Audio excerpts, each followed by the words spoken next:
नमस्कार, खबर एचपी में आपका बहुत बहुत स्वागत है। आइए नजर डालते हैं हिमाचल प्रदेश से जुड़ी आज की ताजा तरीन खबरों पर। लेकिन उससे पहले आपने चैनल को सब्सक्राइब नहीं किया तो जरूर कर लीजिए। साथ ही हमारे व्हाट्सएप ग्रुप को ज्वाइन जरूर करें, जिसका लिंक डिस्क्रिप्शन बॉक्स में दिया हुआ है। तो चलिए शुरू करते हैं हिमाचल से जुड़ी हुई खबरों को जानने का सिलसिला। शिक्षा विभाग में 8,000 नौकरियां, इस विभाग में भर जाएंगे 5800 पद। उच्च शिक्षा में भी बम्पर वैकेंसी।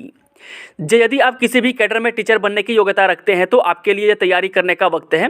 इसकी वजह यह है कि राज्य सरकार एजुकेशन सेक्टर में बम्पर भर्तियां करने जा रही है।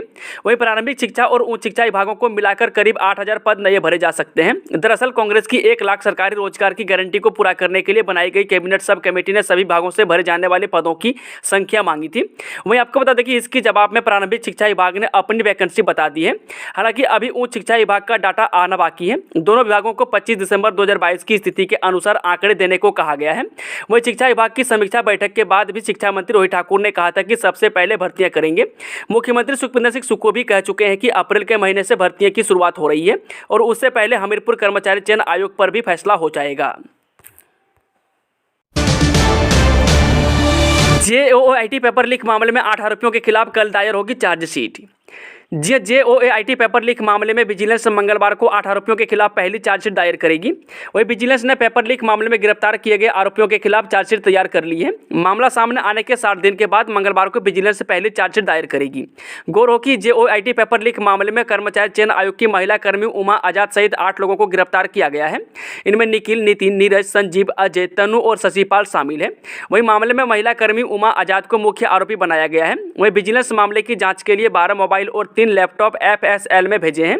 वहीं एफएसएल की रिपोर्ट में आरोपियों के मोबाइल और लैपटॉप से भी कई अहम सुराग मिलने की सूचना है। मामले में पकड़ी गई राशि सहित अन्य संपत्ति की राशि करीब 38 लाख रुपए तक पहुंच गई है। वहीं विजिलेंस को जांच में आरोपी एजेंट के तार कई लोगों से जुड़े हुए मिले हैं। एनटीटी भर्ती का बजट खतरे में, 31 मार्च को लैप्स हो जाएंगे प्री प्राइमरी के 37.5 लाख करोड़। राज्य के सरकारी स्कूलों में पिछले 3 साल से प्री प्राइमरी के बच्चों को जेबीटी शिक्षक ही पढ़ा रहे हैं। लेकिन अब केंद्र की सरकार की ओर से एनटीटी की भर्तियों के लिए जो बजट जारी किया गया था उस पर खतरा मंडराने लगा है। कारण यह है कि 31 मार्च को केंद्र सरकार की ओर से प्री प्राइमरी के लिए दिया गया 47.5 करोड़ का बजट लैप्स हो जाएगा और 31 मार्च तक ही इस बजट का अवधि है। यह बजट प्रारंभिक शिक्षा विभाग को केंद्र सरकार की ओर से मिला है। ऐसे में एनटीटी की भर्तियों को लेकर सरकार कब फैसला लेगी यह कैबिनेट में तय होना है। लेकिन यह तय है कि केंद्र की ओर से भर्तियों के लिए जो बजट जारी किया गया था उस पर खतरे के बादल मंडरा रहे हैं। वहीं राज्य के सरकारी स्कूलों में पिछले 3 सालों में 58,000 बच्चे एनरोल हुए हैं। इनमें 5500 स्कूलों में प्री प्राइमरी कक्षाएं चल रही है। अटल आदर्श विद्यालय में मर्ज नहीं होंगे डे बोर्डिंग स्कूल, निर्माण कार्य पर हरगिज नहीं लगेगी रोक। सरकारी स्कूलों में बच्चों को प्राइवेट स्कूलों की तर्ज पर बनने वाले अटल आदर्श स्कूल का निर्माण कार्य जारी रहेगा। यानी ये स्कूल डे बोर्डिंग स्कूलों में मर्ज नहीं होंगे और न ही सरकार ने इन स्कूलों को बंद करने को लेकर कोई बात कही है। ऐसे में जिन क्षेत्रों में अटल आदर्श स्कूलों का निर्माण कार्य चल रहा है वह जारी रहेगा। वहीं 2018 में सरकार ने 27 स्कूल चिन्हित किए थे। ये स्कूल हर विधानसभा क्षेत्र में बनाए जाने थे, लेकिन इनसे केवल 5 स्कूल ही ऐसे हैं जिनके निर्माण कार्य के लिए मंजूरी मिली है और इनका निर्माण कार्य भी अभी होना है। वहीं प्रदेश सरकार की ओर से इसके लिए फंडिंग जारी की जानी है और हर स्कूल के आधुनिकीकरण पर 50 से 60 करोड़ रुपए खर्च किए जाने हैं। कल तक दे चुनावी खर्च का ब्यौरा, चुनाव आयोग ने राजनीतिक दलों को एक बार फिर भेजा रिमाइंडर। हिमाचल में हुए विधानसभा चुनाव में जितने भी राजनीतिक दलों ने भाग लिया था उन दलों को चुनाव आयोग ने एक बार फिर से रिमाइंडर भेजा है। वही राजनीतिक दलों को कहा गया है कि विधानसभा चुनावों में दलों के कितना खर्च किया, 21 फरवरी तक इसका सारा ब्यौरा चुनाव आयोग को भेजें। वही प्रत्याशियों के लिए चुनावी खर्च का ब्यौरा जमा करवाने की समय सीमा पहले ही समाप्त हो चुकी है। वही प्रत्याशियों ने चुनाव प्रचार में हुए व्यक्तिगत खर्च का विवरण चुनाव आयोग को सौंप दिया है, लेकिन राजनीतिक दलों से ब्यौरा लेने अभी भी बाकी है। वही राजनीतिक दलों के 5 चुनावी खर्च का ब्यौरा जमा करवाने के लिए 21 फरवरी तक समय है। वही राजनीतिक दलों को चुनाव परिणाम के बाद 75 दिन के अंदर चुनावी खर्च का ब्यौरा चुनाव आयोग को देना होता है। इस बारे में चुनाव आयोग ने अब राजनीतिक दलों को रिमाइंडर भेजा है। कुमारसैन में भीषण अग्निकांड, मकान में आग लगने से लाखों का नुकसान। उपमंडल के अंतर्गत कचेड़ी गांव में मकान में आग लगने से लाखों का नुकसान हो गया है। जानकारी के अनुसार कचेड़ी गांव में जियालाल व रतनदास के मकान में अचानक आग लग गई। सूचना मिलते ही फायर ब्रिगेड की टीम मौके पर पहुंची और लपटों को बुझाना शुरू किया। श्री रेणुका चिड़ियाघर में जल्द दहाड़ेगा बंगाल टाइगर, बाड़े का निर्माण होने के बाद लाया जाएगा बाघ का जोड़ा। मिनी जू श्री रेणुकाजी में बंगाल टाइगर का जोड़ा लाने को लेकर बाड़े का जल्द निर्माण शुरू किया जाएगा। इसमें 3 माह का वक्त लगने की संभावना है। मई माह तक श्री रेणुकाजी में बंगाल टाइगर के नए जोड़े को लाया जा सकता है। उल्लेखनीय है कि टाइगर के जोड़े को लाए जाने की स्वीकृति विभाग को केंद्रीय जू प्राधिकरण से पहले ही मिल चुकी है। वहीं वन्य प्राणी विभाग ने इस निर्माण कार्य को एक एजेंसी को सौंप दिया है। मंत्रियों के 1 साल के काम का बनेगा रिपोर्ट कार्ड, सीएम चाहते हैं परफॉर्मेंस किया जाएगा आकलन। हिमाचल सरकार का जिम्मा संभालने वाले मुख्यमंत्री सुखविंदर सिंह सुक्खू अपने कैबिनेट मंत्रियों से परफॉर्मेंस चाहते हैं।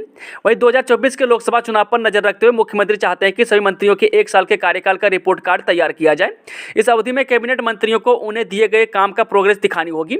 इस रिपोर्ट कार्ड पर भी फिर कांग्रेस हाईकमान में भी चर्चा संभव है। वहीं मुख्यमंत्री ने कैबिनेट मंत्रियों को अपने विभागों में सरकार का राजस्व बढ़ाने को कहा है। साथ ही मंत्रियों को अपने महकमों में भारत सरकार से या एक्सटर्नल एडिट एजेंसियों से राज्य के लिए पैसा भी लाना होगा। यह इसलिए जरूरी है क्योंकि चुनाव में कांग्रेस ने जो गारंटियां लोगों को दी है उनको पूरा करना है। मौसम की बेरुखी, बारिश बर्फबारी कम होने से फरवरी में गरमाने लगा पेयजल संकट, आपात योजना बनाने के दिए निर्देश। पर्याप्त बारिश और बर्फबारी के अभाव में प्रदेश के ग्रामीण क्षेत्रों में पेयजल स्रोतों के जल स्तर में गिरावट शुरू हो गई है। राज्य भर के कई क्षेत्रों में पीने के पानी के स्रोत सूखने की कगार पर पहुंच गए हैं। वहीं गर्मियों में इसकी चिंता और बढ़ेगी। संभावित जल संकट के साफ संकेतों को भांपते हुए जल शक्ति विभाग ने सभी फील्ड अधिकारियों से इस बाबत 1 सप्ताह में रिपोर्ट तलब कर ली है। वहीं राज्य भर में ऐसे ज्यादा दिक्कत आने वाले ग्रामीण क्षेत्रों में नोडल अधिकारी नियुक्त कर आपात योजनाओं बनाने के भी निर्देश दिए गए हैं। हिमाचल स्वास्थ्य विभाग में सरप्लस स्टाफ होगा इधर से उधर। हिमाचल स्वास्थ्य विभाग में सरप्लस स्टाफ होगा इधर से उधर। शहरी क्षेत्रों के अस्पतालों की अपेक्षा ग्रामीण क्षेत्रों में डॉक्टरों और नर्सों की कमी चल रही है। वहीं मुख्यमंत्री कार्यालय में भी लगातार इसको लेकर शिकायतें आ रही है। व्यवस्था को सुधारने के लिए प्रदेश सरकार ने स्वास्थ्य विभाग से सरप्लस डॉक्टरों, नर्सों और पैरामेडिकल स्टाफ की जानकारी मांगी है। जहाँ स्टाफ ज्यादा होगा उन्हें ग्रामीण क्षेत्रों के अस्पतालों में भेजा जाएगा। चलिए मैं चलते हैं आज की आखिरी खबर। 2 मामलों में 7 किलो से अधिक चरस जब्त, 2 गिरफ्तार। पुलिस स्टेशन मनाली और कुल्लू के क्षेत्राधिकार के तहत NDPS अधिनियम के तहत 2 मामले दर्ज किए गए हैं। थाना मनाली के तहत सोमवार को हरिपुर कॉलेज मोड़ के पास गजान संपर्क मार्ग पर गश्त के दौरान पीनी गांव के एक व्यक्ति को 5 किलो 70 ग्राम चरस के साथ गिरफ्तार किया गया है। वहीं एक अन्य मामले में पुलिस थाना कुल्लू के तहत तंदल गाँव को सोया टंडला सड़क पर चांजल में नाकाबंदी के दौरान 2.02 चरस के साथ पकड़ा है। वहीं पुलिस मामले में आगामी कार्रवाई कर रही है। दोस्तों आज की खबरों का सिलसिला समाप्त होता है। अगर जानकारी पसंद आई तो वीडियो को लाइक, शेयर, चैनल को सब्सक्राइब जरूर करें।